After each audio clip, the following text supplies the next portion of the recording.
Akupuntur yin yang dan 5 elemen adalah sesuatu yang ditinggalkan oleh nenek moyang kita dan merupakan intisari dari bangsa Tiongkok.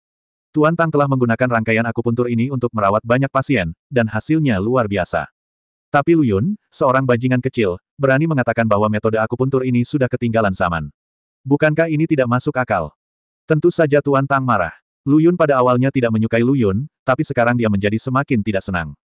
Namun Lu Yun tidak cemas sama sekali, dan berkata perlahan, "Jangan marah, Tuan Tang. Saya bilang rangkaian akupuntur ini sudah ketinggalan zaman. Saya tidak bermaksud tidak bagus, tapi tidak perlu, akan sangat merepotkan." "Apa maksudmu?" Tuan Tang bertanya dengan muram. Sebenarnya rangkaian akupuntur yin yang dan 5 elemen ini dapat dibongkar menjadi 2 set akupuntur, satu akupuntur yin yang, dan yang lainnya adalah akupuntur 5 elemen. Jika kedua set akupuntur tersebut dilakukan secara terpisah, maka efeknya akan lebih baik daripada yang asli. "Kamu kentut." Tuan Tang dengan marah berkata, "Saya telah berlatih pengobatan selama bertahun-tahun dan telah menggunakan akupuntur yin yang dan 5 elemen berkali-kali. Saya belum pernah mendengar metode akupuntur seperti itu." "Tentu saja kamu belum pernah mendengarnya, karena aku sendiri yang menelitinya." Lu Yun menjelaskan sambil tersenyum. Ketika Tuan Tang mendengar ini, dia menjadi semakin marah dan mendengus. "Maksud Anda, pencapaian Anda dalam akupuntur lebih tinggi daripada para pendahulu kita di zaman dahulu." "Lebih tinggi dari saya, Tuan Tang. Bahkan para senior di bidang pengobatan Tiongkok, bahkan saya, Tuan Tang, tidak berani mengatakan bahwa rangkaian akupuntur yin yang dan 5 elemen ini sudah ketinggalan zaman, tetapi anak Anda sebenarnya berani mengatakannya. Anda bahkan dengan berani mengatakan bahwa Anda menelitinya sendiri, jadi Anda sungguh luar biasa. Anda benar-benar seorang dokter ajaib yang langka dalam 1000 tahun. Petik 2. Saat Tuan Tang sedang berbicara, dia tiba-tiba menjadi marah. Melihat kegembiraan itu, Liu Yaner tidak mempermasalahkan hal tersebut dan menyela, "Tuan Tang, Xiao Lu Yun adalah seorang dokter ajaib. Bahkan ahli pengobatan tradisional Tiongkok pun ingin memujanya sebagai guru mereka." Meskipun Liu Yaner dicurigai mengipasi api, dia benar sekali. Lu Yun pada awalnya adalah seorang dokter ajaib, dan Yu Hongwen, ahli pengobatan tradisional Tiongkok, memujanya sebagai gurunya. Tidak ada yang salah sama sekali. Tapi apakah Tuan Tang akan mempercayainya? Surat itu penuh dengan hantu. "Nona Liu, Anda terlalu sederhana dan baik hati untuk mempercayai kebohongan orang seperti itu. Dia hanya membaca beberapa buku kedokteran dan sangat membual. Tidak apa-apa membodohi Anda orang awam, tapi di mata kami orang dalam, itu hanya lelucon.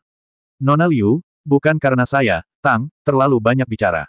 Seperti kata pepatah, saya lebih suka merobohkan kuil daripada merusak pernikahan. Tapi orang ini benar-benar tidak bisa diandalkan." Petik 2. Tuan Tang segera kembali ke topik awal, berharap Liu Yaner bisa bangun dan berhenti terobsesi dengan kulit tampan Lu Yun. Hubungan dengan pria yang hanya kurus, tidak memiliki tanggung jawab dan tidak memiliki tulang punggung, serta selalu menggoda wanita ditakdirkan untuk tidak bertahan lama. Aku benar-benar tidak tahu apa yang terjadi dengan gadis-gadis kecil saat ini. Oh, menyedihkan sekali. Tuan Tang menutupi hatinya, tampak tertekan. Lu Yun tidak bisa menahan tawa. "Tuan Tang, sebenarnya, tidak peduli seberapa banyak Anda mengatakannya, itu tidak akan berpengaruh. Apakah saya membual? Tidak bisakah saya memverifikasinya?" Lu Yun merasa Tuan Tang cukup menarik. Meskipun dia menjadi sasaran dalam segala hal, dia memiliki niat baik dan dihasut oleh rubah betina Liu Yaner. Tentu saja Lu Yun tidak akan marah karena ini, itu adalah hal yang tidak berbahaya. Di sisi lain, dia merasa saran Liu Yaner sebelumnya bagus, dan dia bisa mengajari Tuan Tang beberapa rangkaian teknik akupuntur, yang akan menjadi waktu yang tepat baginya untuk menyebarkan berita dan membuat lebih banyak orang melihat pesona akupuntur. "Demi Nona Liu, aku tidak ingin berdebat dengan junior sepertimu." Tuan Tang menahan amarah di dalam hatinya dan menolak berbicara dengan Lu Yun. Tentu saja, dia juga menolak verifikasi yang baru saja diajukan Lu Yun. Bukankah ini membuang-buang waktu? Apalagi yang perlu diverifikasi? Lu Yun tidak berdaya, wajahnya menjadi gelap dan dia berkata, "Orang tua, kamu benar-benar bodoh. Aku memberimu wajah tetapi kamu tidak menginginkannya. Kamu harus memaksaku untuk bersikap kasar padamu." Setelah Lu Yun selesai berbicara, dia tiba-tiba melangkah keluar, meraih lengan Tuan Tang dan menekannya ke atas meja. "Brengsek, apa yang kamu lakukan?" Tuan Tang langsung geram, wajahnya langsung memerah karena marah, dan nafas berat keluar dari lubang hidungnya. Siapa orang-orang ini? Mereka sangat tidak masuk akal dan kasar. Saya dengan baik hati mengundangnya untuk datang untuk beristirahat dan minum teh, tetapi orang ini cukup baik untuk berbicara tanpa rasa malu.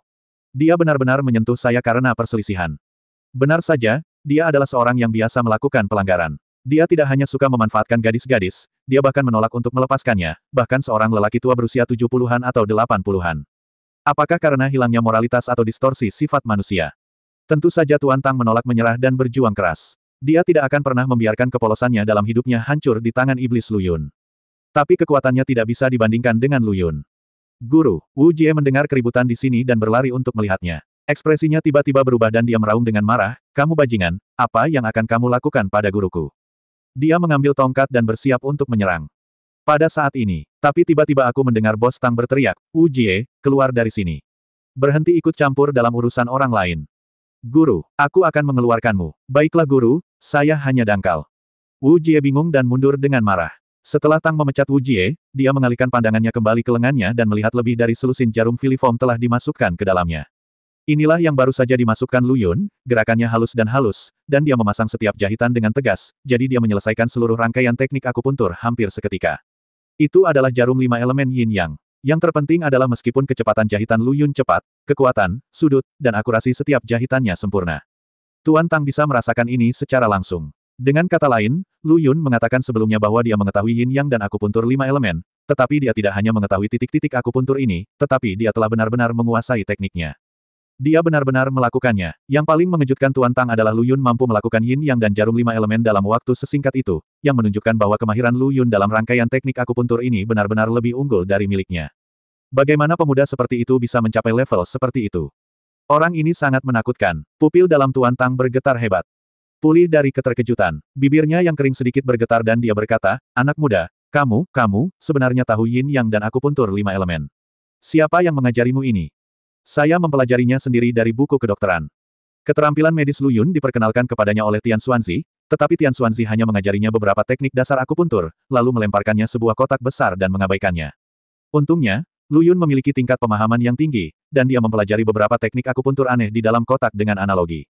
Cukup sekali. Ketika Tuan Tang mendengar dia berkata bahwa dia belajar secara otodidak, hatinya sangat terguncang lagi. Ini benar-benar keajaiban medis yang hanya terjadi sekali dalam 1000 tahun. Bukan, ini adalah keajaiban medis yang hanya terjadi sekali dalam 10.000 tahun. Liu Yaner tersenyum seperti sekuntum bunga dan berkata dengan bangga, "Tuan Tang, saya sudah lama memberitahu Anda bahwa Xiao Lu Yun adalah dokter ajaib, tetapi Anda masih tidak mempercayainya." Ya, saya buta," kata Tuan Tang dengan malu. Liu Yaner dengan sengaja mempermainkannya dan berkata, "Tuan Tang, apakah Anda masih berpikir saya harus putus dengan pria seperti itu?" "Putus karena alasan apa? Nona Liu, saya dapat memberitahu Anda tidak dapat menemukan pria seperti itu bahkan jika Anda mencoba mencari lentera. Bisa bersama pria seperti itu adalah berkah yang Anda peroleh di 8 masa hidup. Tapi Tuan Tang, dia sangat tidak berdaya. Ketika seseorang dari masyarakat Yoshikawa mencari masalah, dia sebenarnya bersembunyi di balik gadis saya. Itu sangat keji. Nona Liu, apa yang Anda tahu? Saudara Lu Yun adalah seorang dokter. Tangan dokter adalah untuk menyelamatkan orang, bukan untuk berperang. Nona Liu, Anda terlalu impulsif. Namun, dia masih sangat suka menggoda wanita sehingga aku tidak merasa aman sama sekali. Kamu harus menemukan rasa aman sendiri. Pria baik pasti memiliki yin-yin yan-yan di sisinya. Sebagai wanitanya, kamu harus meningkatkan pesonamu. Kamu tidak bisa menahannya. Kamu hanya bisa memegang teguh hatinya. Itu adalah hal yang paling bijaksana untuk dilakukan. Tuan Tang, Anda memiliki standar ganda. Petik 2, petik 2.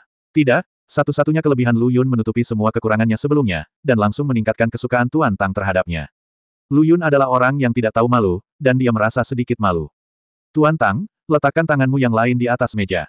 Tuan Tang tidak tahu kenapa, tapi pendapatnya tentang Lu Yun saat ini sangat berubah, jadi dia dengan patuh mengangkat lengannya yang lain dan meletakkannya di atas meja. Lu Yun melakukan akupuntur lagi. Metode akupuntur awal sama persis dengan akupuntur Yin Yang dan 5 elemen tadi, namun jumlah titik akupuntur yang dipilih kemudian berkurang setengahnya dibandingkan dengan akupuntur Yin Yang dan 5 elemen. Ini akupuntur Yin Yang. Dalam 15 menit, saya akan menggunakan akupuntur 5 elemen lagi. Lu Yun menjelaskan perlahan.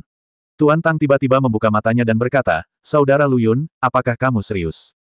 Tentu saja dia tahu apa yang sedang dilakukan Lu Yun. Lu Yun telah mengatakan sebelumnya bahwa dia membongkar akupuntur Yin Yang dan 5 elemen menjadi 2 set metode akupuntur, satu adalah akupuntur Yin Yang dan yang lainnya adalah akupuntur 5 elemen. Tentu saja Tuan Tang tidak mempercayainya. Jika Lu Yun tidak tiba-tiba menggunakan jarum 5 elemen Yin Yang sekarang, dia pasti akan meminta Wu Jie untuk menghajar Lu Yun dengan tongkat. Teknik akupuntur Lu Yun lah yang memungkinkan dia menghentikan Wu Jie dan mengusir Wu Jie. Tetapi jika Lu Yun membongkar satu set teknik akupuntur menjadi 2 set, efeknya akan lebih baik, Tuan Tang masih enggan mempercayainya. Tapi itu hanya setengah jam. Seperti yang dikatakan Lu Yun, jika ia menyombongkan diri, Anda akan mengetahuinya setelah memverifikasinya. Tuan Tang menunggu dengan sabar. 15 menit berlalu dengan cepat. Lu Yun mencabut jarum Yin dan Yang, lalu memasukkan jarum 5 elemen ke setengah titik akupuntur berikutnya. 15 menit berlalu. Jarum filiform di kedua lengan dilepas secara bersamaan. Pada saat ini, lengan kiri Tuan Tang telah ditusuk dengan akupuntur Yin Yang dan 5 elemen selama 30 menit, sedangkan lengan kanannya telah ditusuk dengan akupuntur Yin Yang dan 5 elemen masing-masing selama 15 menit. Lu Yun tersenyum dan berkata, Tuan Tang, mohon hati-hati merasakan perbedaan antara lengan di kedua sisi. Tuan Tang mengangguk, menggerakkan tangannya, dan segera menjadi energi. Energi dan darahnya tampak lebih penuh dalam sekejap, dan dia berseru, luar biasa. Sungguh menakjubkan. Yin dan Yang serta 5 elemen dapat sangat meningkatkan aktivasi Qi dan darah pada sendi anggota tubuh. Bahkan jika tidak ada rasa sakit, penusukan secara teratur dengan rangkaian akupuntur ini dapat mengeruk Qi dan darah serta mengaktifkan meridian. Saat ini, Tuan Tang dapat merasakan kedua lengannya yang kanan jelas lebih nyaman daripada yang kiri, dan energi serta aliran darahnya lebih lancar.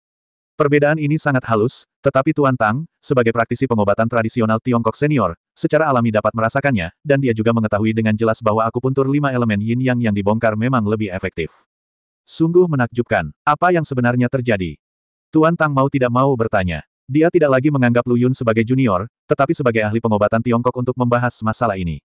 30 menit yang sama, teknik akupuntur yang sama, tetapi dipecah menjadi 2 langkah, dan efeknya akan lebih baik, sungguh menakjubkan. Lu Yun menjelaskan, sebenarnya prinsipnya sangat sederhana.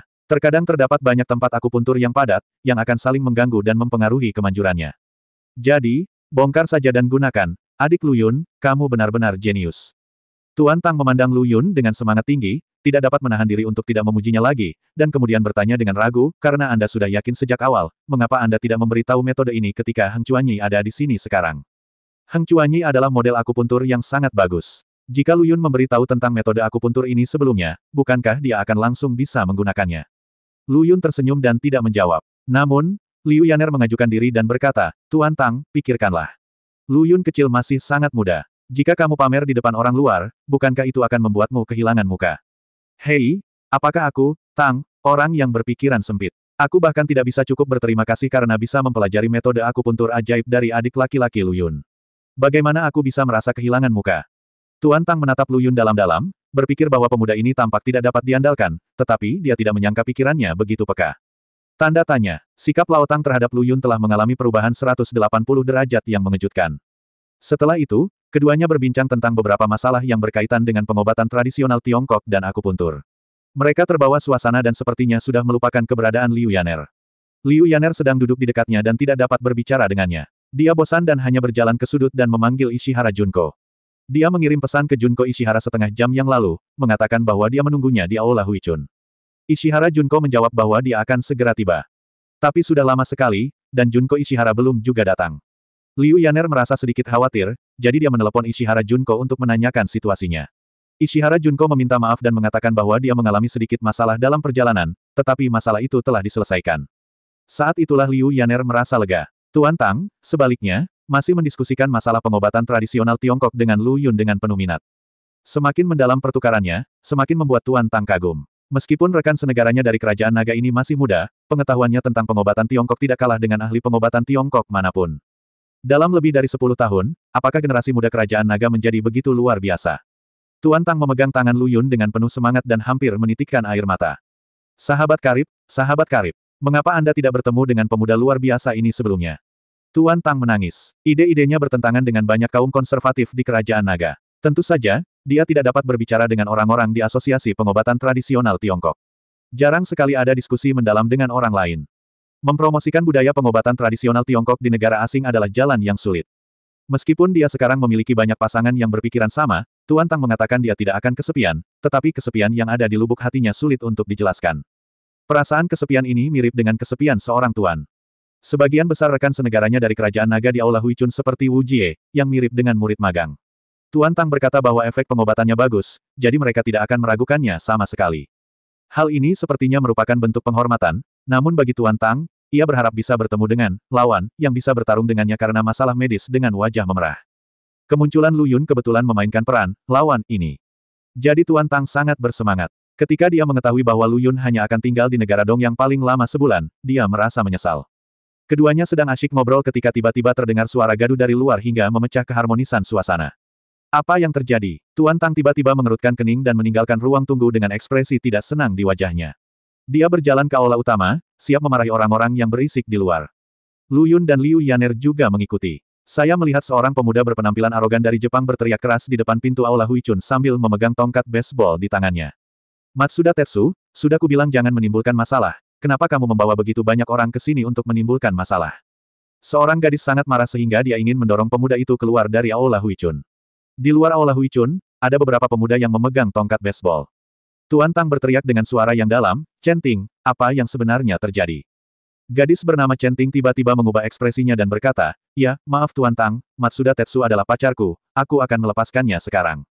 Pacar, banyak orang dari kerajaan naga di Aula Huichun sedikit mengernyit. Mereka adalah murid Tuan Tang, dan seperti Tuan Tang, mereka ingin mempromosikan pengobatan tradisional Tiongkok kerajaan naga, jadi mereka tinggal di kerajaan oriental. Tapi ini hanya untuk mempromosikan pengobatan tradisional Tiongkok. Jauh di lubuk hati, mereka tidak mau menerima rekan senegaranya dan jatuh cinta dengan pria dari timur, bahkan mereka sedikit merasa jijik. Tapi Chen Ting ini jatuh cinta pada pria asal Jepang bernama Matsuda Tetsu, dan semua orang pasti akan merasa sedikit tidak nyaman. Tuan Tang juga memiliki wajah cemberut. Dia tidak menganjurkan perilaku seperti ini, tapi sulit untuk mengatakan apapun. Dia marah karena Matsuda Tetsu berteriak di klinik pengobatan Tiongkok miliknya. "Chen Ting, sebaiknya kamu segera menyelesaikan masalah ini. Jika pacarmu terus berteriak seperti ini, kamu tidak perlu kembali ke ruang seks lagi." "Ya, Tuan Tang, saya akan mengurusnya." Chen Ting tampak pucat, meraih lengan Matsuda Z dan berkata, "Jika ada yang ingin kami katakan, silakan keluar dan jangan mengganggu perawatan medis pasien. Keluarlah dan katakan ya, panggil anak laki-laki yang memegang tanganmu, dan aku akan menghancurkannya." Teriak Matsuda Tetsu. Chen Ting adalah gadis cantik dari sebelumnya. Saat dia pergi ke toilet dia menelepon Matsuda Tetsu untuk mengeluh tentang masalah tersebut, mengatakan bahwa dia menderita psikopat dan meraih tangannya tanpa alasan, dan ada yang salah dengan gelangnya. Awalnya hanya keluhan, namun setelah mendengar hal tersebut, Matsuda Tetsu menjadi geram dan harus membawa beberapa orang untuk membunuh gangster tersebut. Chen Ting tidak bisa menghentikannya sama sekali. "Ternyata dia datang untukku." Lu Yun telah menggunakan penerjemah simultan, jadi dia secara alami dapat memahami percakapan mereka. Tuan Tang juga memahami tujuan Matsuda Tetsu, menoleh ke Lu Yun dan berkata, "Saudara Lu Yun, duduklah di ruang tunggu dan jangan repot-repot dengan gangster kecil ini." Lu Yun tersenyum acuh tak acuh, segala sesuatunya harus selalu diselesaikan, dan membiarkan mereka terus berdebat seperti ini bukanlah jawabannya. "Aku akan membantumu menghadapinya." Sebelum Tang Lao selesai berbicara, Lu Yun sudah berjalan ke arah Matsuda Tetsu, menepuk pundaknya dan berkata, "Berhenti menggonggong seperti anjing di sini. Siapa kamu? Bukankah kamu bilang kamu ingin menghancurkanku? Kaulah yang menyentuh tangan pacarku." Mata Matsuda Tetsu tiba-tiba menjadi tajam, lalu dia menatap Chen Ting dan memastikan, apakah dia anak ini. Chen Ting menatap Lu Yun dengan tatapan rumit, tidak berkata apa-apa, dan hanya mengangguk dalam diam. Dia tidak tahu bagaimana mengekspresikan emosinya. Meskipun Lu Yun menyentuh tangannya, Lu Yun adalah rekan senegaranya dari kerajaan naga, dan meskipun Matsuda Tetsu adalah pacarnya, dia berasal dari kerajaan oriental. Perasaan ini seperti membiarkan seseorang dari negara timur menindas rekan senegaranya sendiri, yang sangat tidak menyenangkan. Lu Yun sudah keluar dari Aula Huichun. Wu Jie, yang bertugas makan melon, dengan sinis berkata, "Saya tidak menyangka pengecut ini berani mengakuinya dan berpura-pura begitu tenang. Apakah dia hanya mencoba mengambil kesempatan untuk melarikan diri?" Ketika dia bertemu orang-orang dari masyarakat Yoshikawa sebelumnya, Lu Yun sangat pemalu sehingga dia hanya bisa bersembunyi di belakang wanita itu. Tapi kali ini dia tiba-tiba menjadi begitu berani. Dia bahkan tidak perlu memikirkannya untuk mengetahui bahwa dia adil pamer. Dia pasti berusaha mengambil kesempatan untuk melarikan diri. Dia bahkan tidak peduli dengan pacar cantiknya. Wu Jie pertama kali melirik Liu Yaner dengan penglihatan tepi, dan sangat cemburu hingga dia mengertakkan gigi. Pengecut seperti itu benar-benar bisa menemukan pacar yang begitu cantik. Itu tidak masuk akal. Ketika dia mengalihkan perhatiannya ke Lu Yun lagi, Wu Jie tiba-tiba menjadi sombong karena kemalangannya. Karena dia melihat Lu Yun diblokir. Ada 5 atau 6 pemuda dengan tongkat baseball berdiri di luar, ditambah Matsuda Tetsu, mengelilingi Lu Yun dengan mudah. Ada sesuatu yang bagus untuk ditonton kali ini. Matsuda Tetsu menghampiri Lu Yun dengan tongkat baseball, memutar lehernya beberapa kali, lalu berkata dengan kejam, "Nak, tangan mana yang kamu gunakan untuk menyentuh pacarku sebelumnya? Regangkan sendiri, atau aku akan membunuh kalian berdua. Tidak ada gunanya bersama-sama." Lu Yun dengan tenang mengulurkan tangan kanannya, "Yang ini." "Baiklah, berbaringlah di lantai." Matsuda Tetsu mencibir, lalu berkata kepada anak laki-laki di sebelahnya, "Tunggu sebentar dan pegang tangan kanannya erat-erat, jangan biarkan dia meronta." "Tidak masalah. Nak, aku memintamu untuk berbaring. Apa kamu tidak mengerti?" Melihat ketidakpedulian Lu Yun, Matsuda Tetsu menekankannya lagi dengan keras. Chen Ting berkata, "Matsuda Tetsu, apakah kamu sudah cukup membuat masalah? Aku bilang kamu tidak perlu mengkhawatirkan masalah ini. Dia tidak sengaja menyentuh tanganku. Minta maaf saja, tidak perlu memperbesar masalah ini." Petik 2. Dia berpikir dalam hati bahwa mereka adalah rekan senegaranya, dan bahkan jika Lu Yun sengaja menyentuh tangannya, tidak perlu terus-menerus menggigit tangannya. Meminta maaf. Matsuda Z mencibir dan berkata, "Saya memanggil semua saudara ke sini hanya untuk mendengar dia meminta maaf. Di mana saya bisa meletakkan wajah saya? Tetapi ketika saya merawat pasien, bukankah saya juga melakukan kontak fisik? Bukankah ini hal yang normal? Mengapa Anda harus mengkhawatirkannya?" Chen Ting sebenarnya hanya mengeluh dengan santai saat itu, dan tidak pernah menyangka kalau Matsuda Tetsu akan bergerak sebanyak itu. Bagaimana ini bisa sama? Anak ini tidak datang menemuimu untuk berobat. Dia bertingkah seperti gangster. Jika dia berani menyentuh pacarku, aku akan menghancurkan salah satu tangannya. Tetsu Matsuda jelas tidak mau menyerah. Chen Ting menjadi cemas dan berkata, Matsuda Tetsu, bisakah kamu berhenti bersikap naif? Jika kamu berani menyentuhnya, kita akan putus. Apa? Putus? Ekspresi Matsuda Tetsu tiba-tiba menjadi gelap, dan dia berkata dengan marah, Chen Ting, aku membela kamu. Beraninya kamu putus denganku. Apakah kamu yakin aku akan mengirimkan semua videomu? Wajah Chen Ting tiba-tiba menjadi pucat. Pacarnya dari Jepang sangat mengontrol dan mesum. Setelah membujuknya ke tempat tidur, dia diam-diam merekam prosesnya. Jika video ini beredar, bagaimana dia bisa berani kembali ke kerajaan naga, dan bagaimana dia bisa berani meminta ratusan ribu hadiah pertunangan? Chen Ting segera terdiam. Anak muda, haruskah kamu memberiku wajah dan membiarkan adik laki-laki Lu Yun pergi? Tentu saja, Tuan Tang tidak mungkin melihat Lu Yun kehilangan salah satu tangannya oleh orang-orang ini. Dia berjalan mendekat dengan ekspresi serius dan berkata, Anda harus tahu bahwa wakil presiden masyarakat Yoshikawa, Sunegawaichi, adalah milik saya, murid, kan? Tuan Tang sebenarnya menjadi perantara untuk anak itu. Semua orang di Aula Huichun tertegun sejenak. Ketika Tuan Tang pertama kali membawa Lu Yun ke Aula Huichun, semua orang tahu bahwa Tuan Tang tidak terlalu menyukai Lu Yun. Karena dia adalah rekan senegaranya dari kerajaan naga, dia tidak diusir. Tetapi meminta Tuan Tang untuk memohon padanya adalah sesuatu yang tidak pernah terpikirkan oleh siapapun, karena mereka tahu bahwa Tuan Tang sebenarnya sangat tidak mau menggunakan identitas Heng Chuan Yi untuk menekan orang lain. Ini akan memberikan ilusi kepada orang-orang bahwa Hui Chun Tang miliknya ada hubungannya dengan Yoshikawa. Tapi hari ini, untuk menyelamatkan Lu Yun, Tuan Tang sebenarnya membuat pengecualian. Apa yang terjadi di ruang tunggu tadi? Ekspresi Wu Jie berubah. Saya sangat kecewa. Mengingat pemandangan yang kulihat di ruang tunggu sebelumnya, aku merasa sangat rumit. Seperti yang diharapkan, Matsuda Tetsu ragu-ragu. Bukan rahasia lagi bahwa Tuan Tang adalah guru Heng Chuan Yi, banyak orang yang mengetahuinya. Tentu saja Matsuda Tetsu juga mendengarnya. Jadi dia tidak berani mengambil tindakan langsung di dalam Aula Huichun sekarang, tetapi memanggil Lu Yun keluar, hanya karena takut menimbulkan ketidakpuasan Tuan Tang. Tapi Matsuda Tetsu tidak pernah menyangka bahwa Tuan Tang akan menjadi perantara bagi gangster ini. Bukankah Chen Ting mengatakan bahwa ini adalah pertama kalinya anak laki-laki ini kembali ke aula musim semi hari ini? Matsuda Ze bertanya dengan enggan, Tuan Tang, tentu saja saya ingin memberikan wajah Anda, tetapi saya tidak mengerti mengapa Anda peduli dengan hidup dan mati anak ini. Karena dia temanku, Tang. Tang mendengus dan tidak mau menjelaskan apa yang terjadi di ruang tunggu. Hanya mengucapkan kata-kata ini membuat semua orang di aula Huichun gemetar hebat. Ini adalah pertama kalinya mereka mendengar seseorang yang dapat dipanggil oleh Tuan Tang sebagai teman. Tuan Tang jelas sangat muak dengan Lu Yun. Apakah gadis cantik itu yang memohon bantuan pada Tuan Tang? Mata semua orang beralih ke Liu Yaner dengan sadar. Menurut pengamatan mereka, Tuan Tang tampaknya memiliki sikap yang baik terhadap gadis itu. Dia pasti meminta Tuan Tang untuk membantu menyelamatkan pacarnya, jadi Tuan Tang mengatakan ini.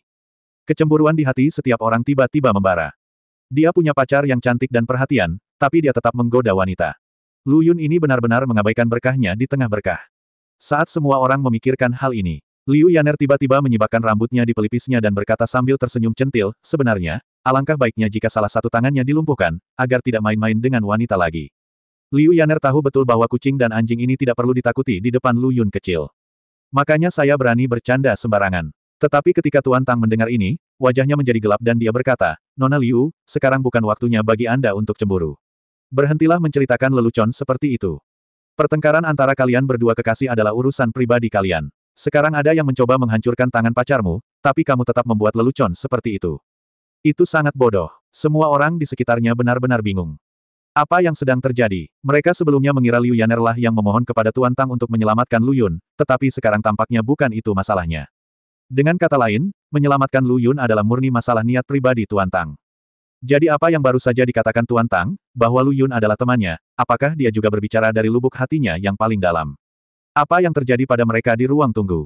Semua orang bingung. Hanya Wu Jie yang menggelengkan kepalanya dengan ekspresi rumit dan menghela nafas dalam hati. Oh, aku tidak menyangka Tuan Tang akan menjadi orang seperti itu. Bahwa Lu Yun benar-benar membunuh pria dan wanita, itu sangat korup. Memalukan, Wu Jie meraung lemah di dalam hatinya. Matsuda Ze tercengang. Dia tidak mengamati dengan amat sebelumnya, tapi sekarang dia menyadari bahwa sebenarnya ada seorang wanita cantik di sini yang tampak seperti peri. Terutama senyuman menawan tadi, sungguh mempesona. Jantung Matsuda Tetsu berdebar kencang dan dia bertanya pada Lu Yun, siapa kamu, wanita cantik itu? Pacarku, ada apa? Sedikit senyuman lucu muncul di sudut mulut Lu Yun. Mereka bilang kecantikan membawa bencana. Lu Yun sangat memahami hal ini. Begitu Vixen berbicara tadi, Lu Yun tahu itu akan datang, dan seperti yang diharapkan, Matsuda Tetsu menunjukkan ekspresi gila. Matsuda Tetsu memutar matanya dan berkata kepada Lu Yun, ayo kita ke sana dan bicara. Mungkin masalah ini bisa diselesaikan dengan cara yang lebih baik. Bisa, bagaimana mungkin Lu Yun tidak tahu apa niatnya, tapi dia tetap mengikutinya dengan berpura-pura acuh tak acuh dan berjalan ke samping. Matsuda Ze merendahkan suaranya dan berkata, kamu punya pacar yang cantik, dan kamu datang untuk menyentuh tangan pacarku. Bunga peliharaan tidak seharum bunga liar. Oh, saudara-saudara, kita berpikiran sama, bukankah masalah ini dapat diselesaikan dengan mudah? Apa maksudmu? Aku tahu klub yang sangat menarik. Kamu bisa membawa pacarmu suatu hari nanti, dan aku akan membawa Chen Ting bersamaku. Mari kita diskusikan bersama. Apakah kalian pria dari Jepang pandai bermain? Haha, kamu setuju? Tidak, aku orang yang serius, tapi ada rahasia yang ingin kuberitahukan padamu. Keberanianmu hilang. Apa? Matsuda Ze tertegun sejenak, sebelum dia bisa pulih, dia tiba-tiba merasakan sakit yang menusuk di tubuhnya, dia tiba-tiba menjerit seperti babi yang disembelih, jatuh ke tanah dan memutar matanya. Lu Yun menjatuhkannya dengan satu lutut. Berani memanfaatkan adiknya, pria Asia yang memiliki kehidupan baik di masa kecilnya ini sengaja mempersempit jalannya. Bodoh. Para pemuda yang bersama Tetsu Matsuda melihat mereka berdua berbicara dengan pelan, dan tiba-tiba bos mereka terjatuh ke tanah. Jangan melebih-lebihkan kemampuanmu sendiri. Lu Yun tersenyum menghina dan menendang keluar 5 kali berturut-turut, seperti hantu yang tertiup angin. Dalam sekejap, semua orang jatuh ke tanah, memegangi perut mereka dan meratap. Lu Yun mengangkat jari kakinya, dan tongkat baseball terbang dan jatuh ke tangannya.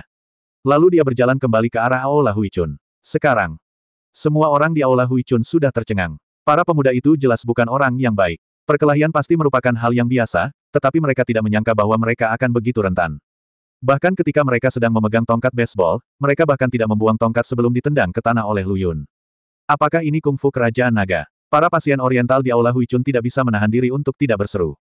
Adapun Tuan Tang dan Wu Jie, mereka tertegun untuk waktu yang lama dan tidak sadar kembali.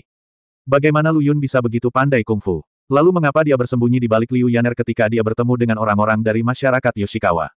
Aku benar-benar tidak mengerti pria ini. Tidak peduli apa yang mereka pikirkan, Lu Yun sudah berjalan ke arah Chen Ting dengan tongkat baseball, membangunkan Chen Ting dari kondisi lesunya. Ekspresinya tiba-tiba menjadi ngeri. Tidak mau. Chen Ting tanpa sadar memegangi kepalanya dan berjongkok, mengira Lu Yun sedang bersiap untuk menyerangnya, tapi kemudian dia mendengar Lu Yun berkata perlahan, namamu Chen Ting, kan? Jangan khawatir, aku tidak punya simpati, untuk penggemar pemerah pipi sepertimu, minat.